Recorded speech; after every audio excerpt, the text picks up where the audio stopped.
एक बार एक किसान ने भगवान से शिकायत की कि जब वह खेती करता है तो अक्सर प्रकृति उसकी मदद नहीं करती। कभी बारिश ज्यादा होती है तो कभी सूखा पड़ जाता है।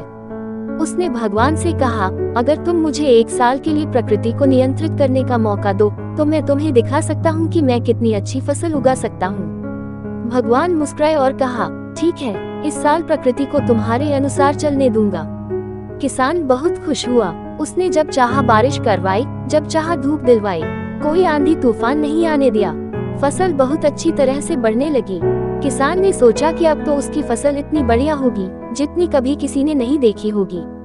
जब कटाई का समय आया तो किसान हैरान रह गया। उसकी फसल में अनाज के दाने ही नहीं थे। वह दौड़ा दौड़ा भगवान के पास गया और पूछा, यह क्या हुआ? मैंने तो सारी चीजें ठीक से की थी। भगवान ने कहा, तुमने सिर्फ सुख मांगा था, लेकिन कठिनाइयां और विपत्तियां भी आवश्यक हैं। बिना संघर्ष और चुनौतियों के बीच के अंदर की शक्ति नहीं जागती और वह मजबूत पौधा नहीं बनता।